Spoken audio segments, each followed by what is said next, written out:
वट सावित्री पूजा की ढेर सारी शुभकामनाएं मेरी सारी बहनों को। सावित्री माता सारी बहनों पे अपनी कृपा बनाए रखे, सारी बहनें मेरी अखंड सौभाग्यवती रहे। ये है हमारा वट सावित्री पूजा का लुक। आज मैं इस वीडियो में आपको वट सावित्री पूजा हमारे बिहार में किस तरह से हम लोग मनाते हैं, किस तरह से पूजा पाठ करते हैं, वो शेयर करने वाली हूँ।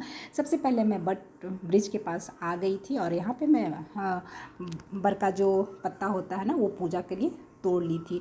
और जो ये बर का पेड़ होता है ना, बहुत पुराना होना चाहिए, जिसमें कि बहुत पहले से लोग इस वृक्ष में पूजा कर रहे हों। सावित्री पूजा या कोई भी पूजा पाठ जो होता है बट वृक्ष में कर रहे हों, वही वाले बर के पेड़ में हम लोग पूजा करते हैं। नया वाला जो बर का पेड़ होता है ना, जैसे तुरंत का लगाया हुआ, उसमें पूजा ये नहीं किया जाता है। वैसे तो आजकल ट्रेंड बदल गया है, लोग उसका डंठल तोड़ के ला करके पूजा पाठ कर रहे हैं। तो वो तब कीजिए जब आपके पास सुविधा नहीं कुछ है। तो अगर आपके पास आसपास पुराना कोई पेड़ है जिसमें पूजा पाठ हो रहा है, तो आप पूरी कोशिश कीजिए कि वट ब्रिज के पास ही जा कर के पूजा कीजिए।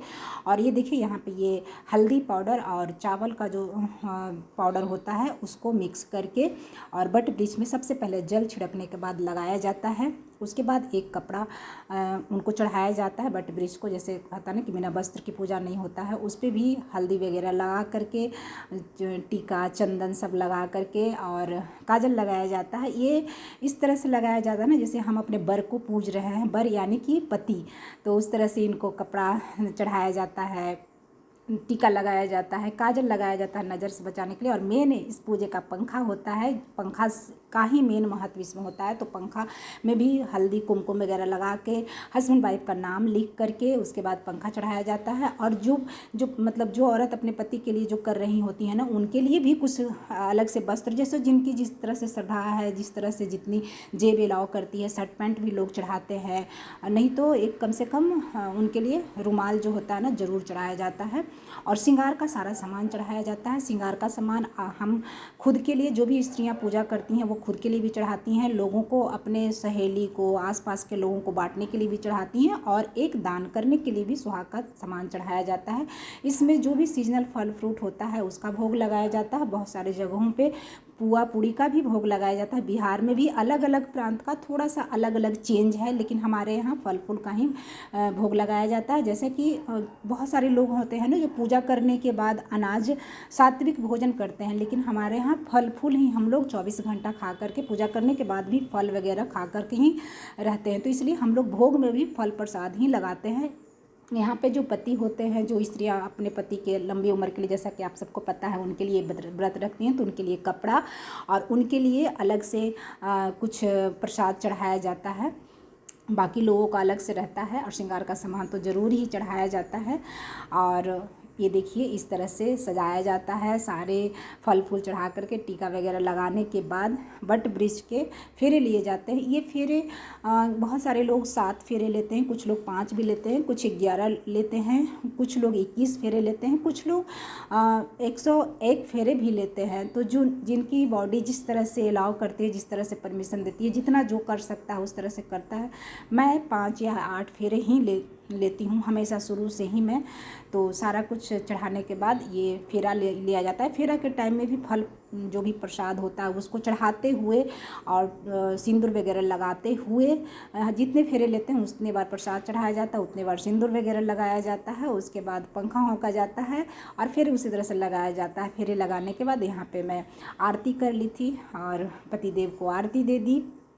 उसके बाद पंखा आए है, पंखा होंक के, कैसा माना जाता है कि पंखा इस तरह से होंक के अपने पति को ठंडा किया जाता है पूरे साल के लिए, कि ताकि हमारे पतिदेव, हम सब के पतिदेव एकदम ठंडक रहे और हम सब जितना भी उन पे गुस्सा करे, जो भी करे, लेकिन वो गुस्सा को सहन करने की उनमें शक्ति हो। और ये जो होता है ना, ये जो दबाने वाला प्रोसेस मैं कर रही हूँ ना, हमारे यहाँ के जो बुजुर्ग लोग होते हैं वो बताते हैं ना कि इस तरह से दबाने से कहा जाता है कि पति मतलब दब के रहता है। पता नहीं क्या है, मुझे नहीं पता है, दब के रखना नहीं है, दोनों लोगों मिलजुल के रहे, यही बहुत बड़ी बात है। उसके बाद यहाँ पे वट वृक्ष से गला लगा जाता है। गला लगने की भी ये एक रस्म होती है। गला लग के उसके बाद फिर बट ब्रिज को जो भी कुछ प्रसाद रहता है उसको हम लोग इस तरह से बट ब्रिज के ऊपर छिड़कते हैं, पंखा होंकते हैं, ठंडा करते हैं। इसी तरह से हमारे यहाँ बिहार में कुछ बट भी जो सावित्री पूजा है वो मनाया जाता है। और उसके बाद जब हम पूजा शुरू करते हैं तब भी हम खोइछा लेकर के ही करते हैं। खोइछा मीन्स कि आप अपने आंचल में कुछ फल फूल बांध करके तब आप पूजा शुरू करते हैं। और जब हम पूजा समाप्त हो जाता है तो भी फिर हम खोइछा लेते हैं, इसमें वही फल फूल वगैरह रहता है, जो प्रसाद है वो रहता है, सिंदूर लगाते हैं।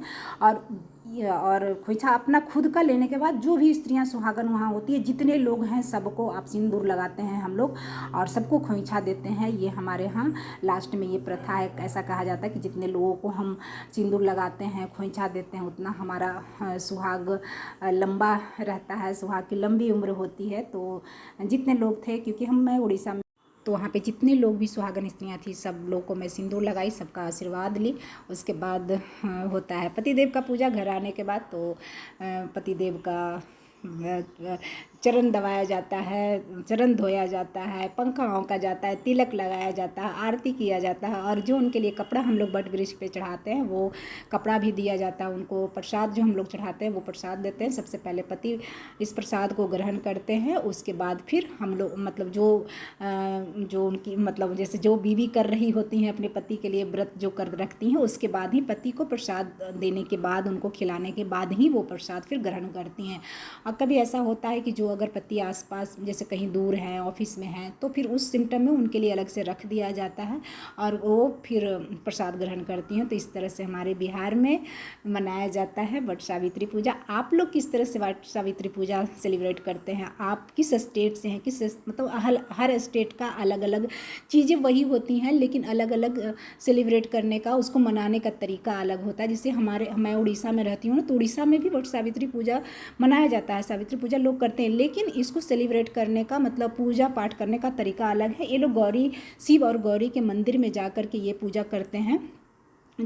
तो ये भी सही है, क्योंकि वो भी शिव और पार्वती की जोड़ी भी बहुत ही बेस्ट मानी जाती है। हस्बैंड वाइफ को आशीर्वाद दिया जाता है कि जोड़ी उनके जैसी बनी रहे। तो यहाँ पे इस तरह से पूजा होता है। तो आप लोग किस स्टेट से हैं? आपके यहाँ किस तरह से सावित्री पूजा मनाया जाता है? ज़रूर बताएं। मिलती हूँ एक नए वीडियो में नई जानकारी के साथ। तब तक के लिए अपना और अपनों का ख्याल रखें।